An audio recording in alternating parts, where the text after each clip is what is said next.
Oke, selanjutnya kita akan belajar tentang gerak lurus beraturan atau GLB. Namanya juga gerak lurus, berarti lintasannya lurus. Kalau beraturan berarti kecepatannya tetap dan percepatannya sama dengan 0. Seperti itu ya. Oke, untuk grafiknya, kan tadi kecepatan tetap kan ya. Jadi kalau untuk waktu, ini ada grafik antara kecepatan dengan waktu. Jadi waktunya berapapun sampai sana, kecepatan tetap, berarti grafiknya cuma lurus aja. Seperti itu. Untuk waktu satu berarti misalnya kecepatannya 6, ya udah 1 detik pertama kecepatan 6, detik kedua kecepatan 6, detik 3 6 juga, 4 juga 6, seperti itu. Sedangkan grafik antara S dan T itu grafiknya seperti ini. Kenapa? Karena kecepatan waktu satu jaraknya 2, misalnya kecepatan 2 jaraknya 4, kecepatan 3 jaraknya 5, dan seterusnya. Makanya grafiknya adalah linear, naik linear. Untuk rumus sendiri, jarak akan sama dengan V dikalikan T. Jarak simbolnya S, V itu adalah kecepatan dengan satuan meter per sekon, T adalah waktu dengan satuan sekon. Oke, selanjutnya Ustazah akan memberikan contoh soal pada halaman 53.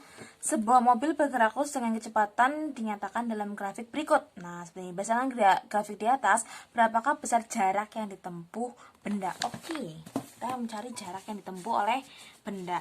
Rumus jarak apa tadi? S sama dengan V dikalikan T. Udah, V-nya berapa? Gampang banget, 15. T-nya berapa? 20. Berarti 15 kali 20 sama dengan 300. Atau bisa menggunakan rumus E sama dengan luas daerah di bawah grafik. Luasnya berapa? Ini kan persegi panjang ya. Dengan panjangnya 20, tingginya lebarnya sama dengan 15. Jadi udah tinggal 20 dikalikan 15. Sama hasilnya 30. Oke, untuk soal nomor 2 misalnya. 2 orang pelari maraton berangkat dari tempat dan arah yang sama.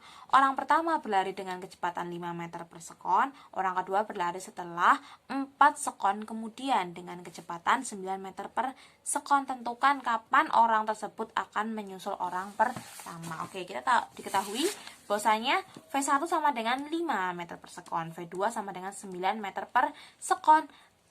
Apabila T2 tadi T, maka T1 kan dari T1 duluan ya. Berarti T1 sama dengan waktunya T2 ditambah 4 kayak gitu. Berarti T1 sama dengan T ditambah 4, sedangkan T2 sama dengan T. Yang ditanya adalah kapan orang kedua menyusul orang pertama.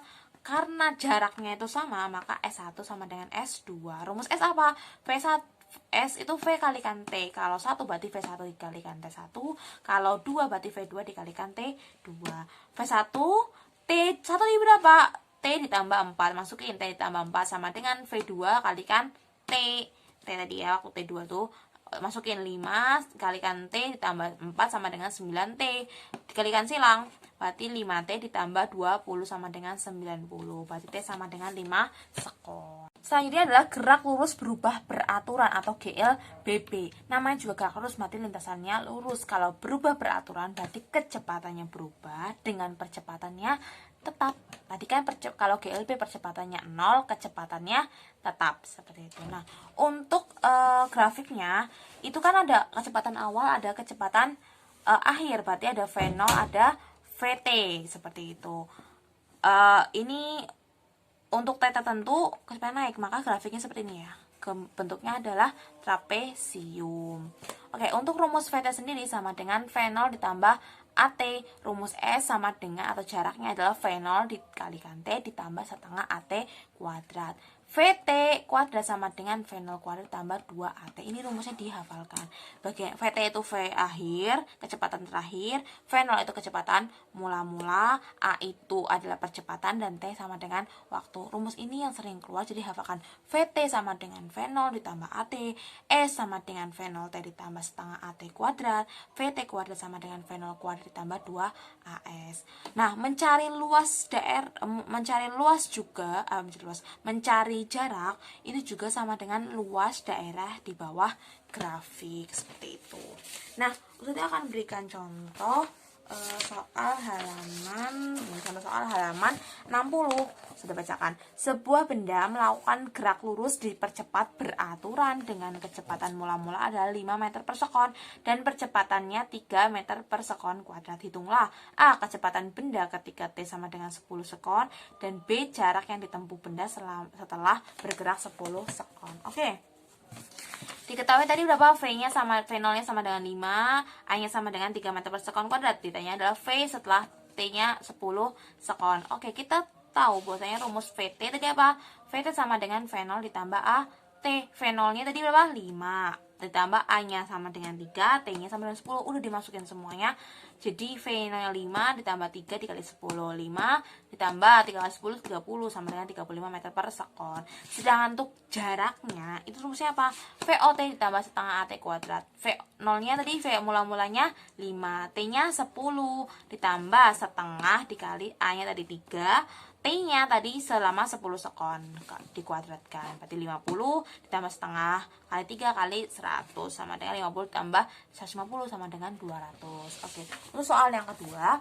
Sebuah pesawat terbang mendarat dengan kecepatan 360 km per jam. Setelah pesawat itu menyentuh tanah, pilot mulai mengerem dengan perlambatan 8 meter per sekon kuadrat. Berapakah panjang landasan yang diperlukan untuk pendaratan pesawat tersebut? Panjang landasan berarti cari jaraknya. Ini mengerem berarti perlambatannya itu min 8 ya. Berarti percepatannya itu negatif karena dia itu diperlambat seperti itu. Oke, diketahui tadi V0-nya sama dengan 360 km per jam. Kita rubah meter per sekon. Berarti kilometer ke meter sekalikan 1000, dari jam ke sekon kalikan 3 dibagi 3600, hasilnya adalah 100 meter per sekon. Itu untuk kecepatan awal. VT-nya karena dia itu sampai berhenti, mendarat kan berhenti, maka kecepatannya 0, diperlambat berarti negatif 8, dan adalah S-nya. Kita tahu tadi rumusnya adalah VT kuadrat sama dengan V0 kuadrat ditambah 2 AS. VT kuadratnya 0 dikuadratkan, kemudian V0-nya 100 dikuadratkan ditambah 2, A-nya tadi berapa? Min 8 dikalikan S. Ini kita cari ya. Berarti sini 110.000 ditambah dikurangi min 8 kali 2 kan min 16 ya. S berarti S-nya sama dengan 10.000 dibagi 16, atau S-nya sama dengan 625 meter. Nah, cara menggunakan rumusnya adalah cari apa yang diketahui, terus sesuaikan dengan rumus seperti itu. Jadi kalau misalnya diketahui adalah kecepatan awal, kecepatan akhir, dan jarak, maka rumusnya pakai VT kuadrat ditambah dengan V0 kuadrat ditambah 2 AS. Kalau diketahuinya adalah dicari jarak, kemudian diketahui adalah waktu dan percepatan, berarti yang kita menggunakan rumus S sama dengan V0T ditambah setengah AT kuadrat seperti itu.